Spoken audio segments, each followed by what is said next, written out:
Like, are you upset with me or something?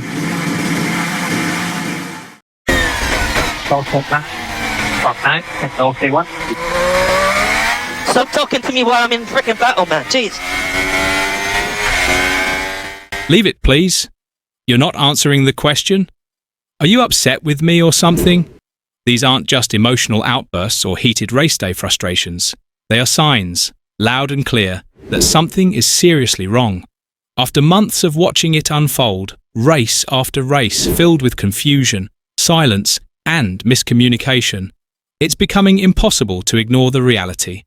Lewis Hamilton and his race engineer are not on the same page, and in Formula One, that disconnect isn't just awkward, it's dangerous. At this level of competition, clarity isn't optional, it's everything. When a driver's pushing the limits at 200 miles per hour, there's no room for hesitation, no time for missteps, every second counts. So when your engineer gives you the wrong cue, repeats information you already know, or worse, goes completely silent, that's not just a bad moment. That's a crack in the foundation. What we saw in Monaco, Miami, and China wasn't just a series of isolated mistakes. It was a pattern, a growing problem Ferrari can no longer afford to dismiss. This isn't about one penalty or one missed opportunity. This is about a legendary driver trying to build something new at Ferrari and being held back by the one person who's supposed to guide him through it all. This is bigger than one bad weekend. This is the story of how Lewis Hamilton's race engineer might be costing him his final shot at glory. When Lewis Hamilton announced he was leaving Mercedes to join Ferrari, it shook the world of Formula One. Not just a driver changing teams, but a 7-time world champion taking a massive gamble at the tail end of his career. This was supposed to be a bold new chapter, a shot at making history with the most iconic name in motorsport. Fans expected fireworks, Ferrari promised a fresh start, and Lewis was ready for the challenge. But even with all his experience, talent and drive, there's one thing every driver needs to succeed: someone in their ear who truly understands them. That job fell to Riccardo Adami, a seasoned engineer with experience, including time spent with Sebastian Vettel. On paper, Adami had the credentials, but paper doesn't win races, chemistry does. From the start, there was something off. Lewis and Adami didn't have that instant click, that natural flow of communication that defines every great driver-engineer partnership. And in F1, that connection isn't just helpful, it's essential. And the engineer is the driver's lifeline, the voice of calm in chaos, the one who translates strategy into simple instructions at the most critical moments. For Lewis, who spent over a decade in perfect sync with Peter Bonington at Mercedes, stepping into Ferrari was already a huge adjustment. He needed someone to guide him through this transition, not just technically, but emotionally and mentally. Instead, he got awkward radio calls, repeated info, and silence when it mattered most. Expectations were sky high. The reality, a growing disconnect that's looking like more than early teething issues. The first cracks showed in Australia at the season's opening round. What should have marked a fresh beginning quickly felt off. Radio messages between Hamilton and Adami sounded tense, even uncomfortable. Adami told Lewis the K1 energy mode was available. Hamilton, already focused, replied, "Yes, I know." "Leave me to it, please." Adami repeated himself again. Lewis snapped back, firmer, "Please, leave it." That wasn't just frustration. It was a driver trying to shut out noise when he needed clarity. First race nerves are normal, but what's supposed to come next is growth. Better understanding, smoother communication. Instead, the tension lingered. That exchange, small as it seemed, was a warning sign, not just of miscommunication, but of two people on completely different wavelengths. For Hamilton, who thrives on clean, calm guidance, this static wasn't just distracting, it was costly, and it only got worse.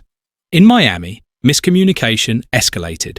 Hamilton radioed in asking whether to push or hold position. Adami's response? Confusing and hesitant. "Can I come back to you?" Hamilton, frustrated, replied, "You guys, this is not good team. That's all I'm going to say." A simple instruction turned into chaos. Then came China. Hamilton asked, "Are they still nearly a minute ahead?" Adami replied with something about tyre compounds and midfield battles. It made no sense. Lewis said, "You're not answering the question." Not angry, just tired. Misunderstandings like this chip away at trust. The biggest breakdown came at Monaco. Hamilton was told Verstappen wasn't on a flying lap, so he slowed. Moments later, Adami contradicted himself. Verstappen was on a flying lap. Result? A 3-place grid penalty, dropping Lewis from P4 to P7. At Monaco, the hardest track to overtake on, that error destroyed his weekend. These aren't small errors, they're race-defining. And when they keep happening, they're not bad luck. They're a pattern threatening to derail Hamilton's final chapter in F1. The clearest sign came after Monaco, not during the race, but in the silence after. As Hamilton crossed the line on his cooldown lap, there was nothing. No congratulations, no debrief, just radio static. Then Hamilton asked softly, "Are you upset with me or something?" A moment that needed no explanation. You could feel it. This wasn't about a missed call anymore. It was about trust. In F1, the engineer isn't just about data, they're a lifeline. When that voice disappears, it sends a message. Whether Adami meant to go silent or not, the impact was real. After the race, Hamilton mentioned another confusing moment. Push now. This is our race. He didn't know what it meant. Was he chasing someone? Was a window opening? Later, data showed he was nowhere near the cars ahead. He pushed for no reason, wore out his tyres, all because of a vague message. At this level, those mistakes aren't just frustrating, they're heartbreaking.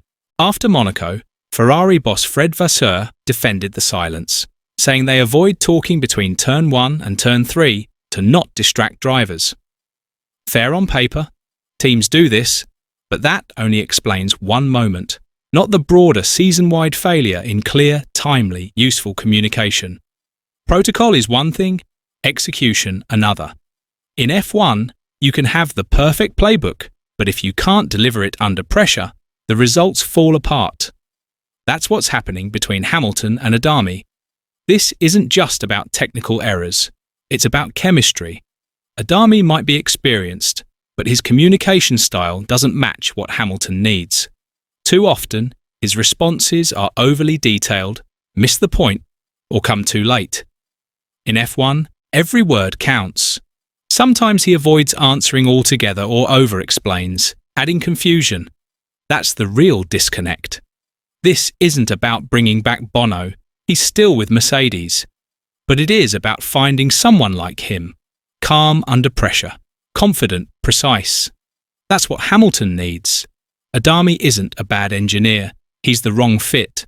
They don't click, and in a high-stakes environment, that can cost you everything. Time isn't on Hamilton's side, and Ferrari knows it. This season might be slipping away, but 2026 is the focus, the year of new regulations. That's the moment Ferrari and Hamilton are building toward. But if the Adami issue continues into 2026, that plan could collapse. You can't build a title run on a cracking foundation. Hamilton doesn't have endless years to get this right. He's in his final chapter, and every Ferrari decision now carries massive weight. They can't wait. They must reassign Adami or start grooming a new engineer now, someone who can build trust, learn Hamilton's rhythm, and get that chemistry right before 2026. Every race they delay, their chances shrink. This isn't about hurt feelings, it's about performance. Communication in F1 must be clear, fast, and reliable. Lewis Hamilton doesn't need chaos in his ear. He needs precision, calm, timing. Riccardo Adami just isn't that person. No one says Adami is bad, but he's not right for Lewis.